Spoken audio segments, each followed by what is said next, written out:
Você já teve a sensação de que tem algo na sua vida que parece não estar encaixado?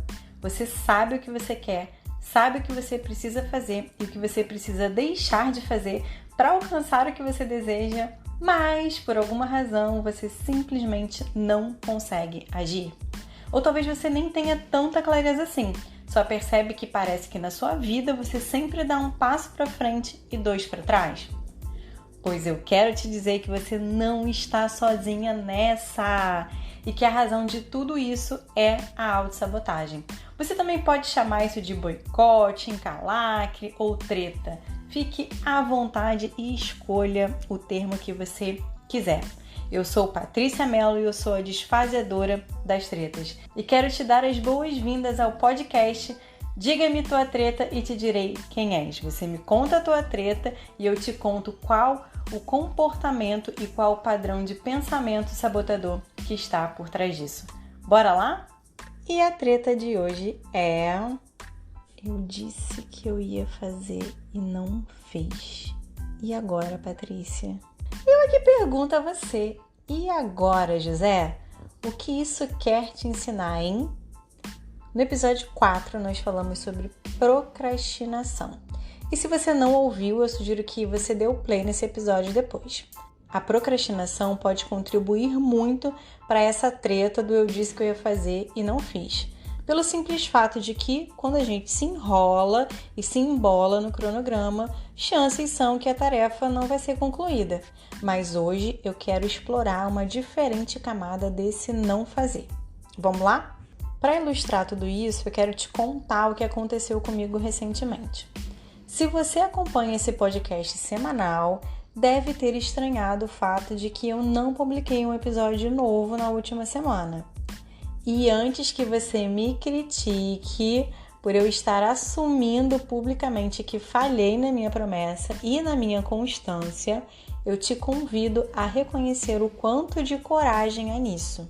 Reconhecer não por mim, mas por você. Para que naquele dia em que você também não consiga cumprir com a sua palavra, você possa reconhecer isso e se perdoar. Às vezes é difícil ressignificar algo em nós e podemos praticar isso reconhecendo ao ver no outro. E o que eu quero dizer com isso? Que se você se critica muito quando falha e acha loucura assumir o seu erro publicamente, comece a reconhecer como coragem e como algo positivo quem já faz isso, ao invés de criticar essa pessoa por estar se assumindo, digamos assim, vai. Por quê? Ressignificando no outro e exaltando como coragem aquilo que em você provocaria vergonha, você já está treinando o seu olhar e também se tornará capaz de reconhecer essa coragem em você e conseguirá praticá-la sempre que necessário. Agora, é claro que eu nem sempre fui assim. Por muito tempo eu escondi até de mim as minhas próprias falhas. Meus antigos cadernos que o digam. Quando eu escrevia algo errado, na época da escola e até mesmo no início da faculdade, a quantidade de rabisco que eu fazia por cima não era mole não. Quase que furava a folha de papel.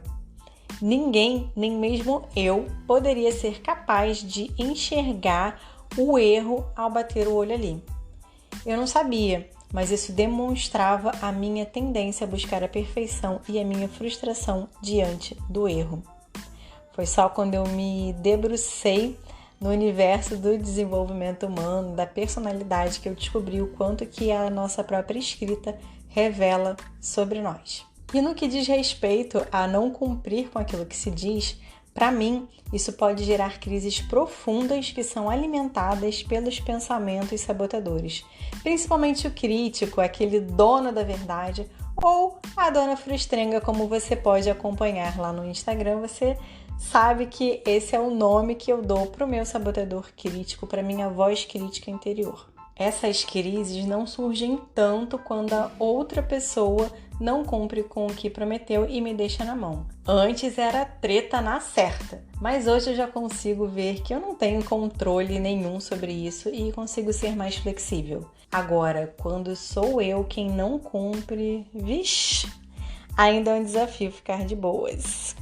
Eu já não escondo mais o erro, como antigamente, no caso do caderno que eu citei, o que é muito bom. Eu sou capaz de reconhecer e assumir as consequências e os meus 6 anos de hotelaria contribuíram demais para isso. Aprendi na marra. E claro que o autoconhecimento também torna mais fácil a gente assumir a nossa autorresponsabilidade. Mas isso não quer dizer que eu não me cobre internamente. E eu quero falar justamente dessa cobrança. Eu não sei se com você é assim, mas por que para mim é tão importante cumprir com aquilo que eu digo? Porque isso está intimamente ligado aos meus valores e a traços da minha personalidade. Uma das coisas que eu busco é ser impecável com a minha palavra, desde que eu li o livro Os 4 Compromissos de Dom Miguel Ruiz. Isso se tornou um pilar importante para mim, principalmente porque essa impecabilidade é voltada para o que eu digo para o outro e o que eu digo para mim. A princípio, eu levei esse lance da impecabilidade da palavra ao pé da letra, sabe? Então eu pensava, se eu me comprometi, eu tenho que fazer, sim ou sim. Mas depois eu vi que isso era mais sutil. É óbvio que, como uma pessoa que é movida por resultados, não fazer o que eu disse que iria fazer torna-se algo doloroso para mim. Para outras pessoas talvez nem seja tanto. Talvez para você também, inclusive, não seja. E por que isso é importante, é relevante para as pessoas que são movidas por resultado? Por que isso é tão doloroso? Porque, no longo prazo, deixar de cumprir com a minha palavra repetidas vezes pode afetar o quanto as pessoas confiam nas minhas promessas e, consequentemente, também pode afetar a minha própria entrega e esse alcance de resultados que é, dentre tantas coisas, o que me move. Então, se isso é algo que me move, cada vez que eu percebo que eu estou fazendo algo contrário daquilo que me move, há esse choque, há essa crise e há também uma forte tendência à autocrítica e à autocobrança por conta disso. Agora, a sutileza da impecabilidade da palavra não é ser um homem ou uma mulher de palavra. É você cuidar daquilo que você diz, é ter presença para sua comunicação. É utilizar palavras que abençoam e não palavras que amaldiçoam você ou a outra pessoa. Dom Miguel Ruiz traz os conceitos da filosofia tolteca, que é toda uma base de conhecimento milenar indígena de cultura mexicana, e nos faz refletir como as nossas palavras são feitiços, pois conforme eu repito sempre as mesmas palavras e o outro ou eu mesma passo a acreditar nisso, isso se torna um encantamento e molda a minha visão de mundo. E é o que dentro do campo do desenvolvimento humano, do coaching, da programação neurolinguística, chamamos de crenças. As crenças são padrões de pensamento que temos e que se convertem em profecias autorrealizáveis, já que moldam a nossa maneira de ver o mundo e atingem o nosso ser, fazer e ter. E se parte da impecabilidade da palavra é cuidar com o que você diz, eu te pergunto, o que você fala sobre você mesma quando você percebe que você não fez o que você disse que iria fazer? Se você já começa com, tá vendo? Errei de novo, não acredito, realmente eu não sirvo pra nada. Quando será que eu vou aprender? Eu não tenho vergonha na cara. Você não está sendo impecável com a sua palavra a seu respeito e ainda está alimentando um diálogo interno crítico e autossabotador, que fica fazendo com que você rode um disco riscado que só reforça o problema, remói a culpa, drena a sua energia e diminui a sua percepção de alto valor. E quando eu percebi que o episódio da semana passada não iria ao ar, ao invés de me criticar, eu ativei o meu modo sábio, o meu modo de boas, para buscar aprender com aquilo. E eu me fiz algumas perguntas para identificar o meu ponto de trava e eu quero compartilhá-las com você. Eu estou procrastinando? Estou perdendo tempo com perfeccionismo? Estou fazendo mais coisas que o normal essa semana? Estou criticando demais e focando no problema? Estou querendo falar de algo em que eu estou apenas tentando ser ao invés de ser? Como eu estou emocionalmente para falar sobre este tema? E aí pronto, a resposta veio. Em termos de procrastinação, estava tudo ok. Eu estava dentro do prazo estipulado, parei para escrever no dia agendado para isso. O perfeccionismo impactou um pouco porque eu não gostei da primeira versão do roteiro e reescrevi tudo. E a percepção de que o episódio do podcast não ia ao ar na quinta-feira não me trouxe necessariamente um excesso de cobrança. Eu observei, estava consciente daquilo e fui atrás da solução, ao invés de me desesperar e de varar ali à noite para que fosse cumprido. Eu me comprometi a postar na sexta-feira ou no sábado, fui atrás de uma solução que me preservasse a minha energia. E sim, as coisas estavam intensas na semana passada. Se tudo tivesse dado certo e eu tivesse conseguido postar na quinta-feira, realmente eu teria que entrar à madrugada para fazer isso, porque eu disse sim a um grande projeto que apareceu de última hora. Então eu sentei para fazer o roteiro sim no dia planejado, porém o fato de não ter conseguido concluir me demandou mais tempo e também tem toda a etapa de gravar, de editar e etc. E esse projeto grande que apareceu fez com que o restante do cronograma meio que saísse ali desandasse, né?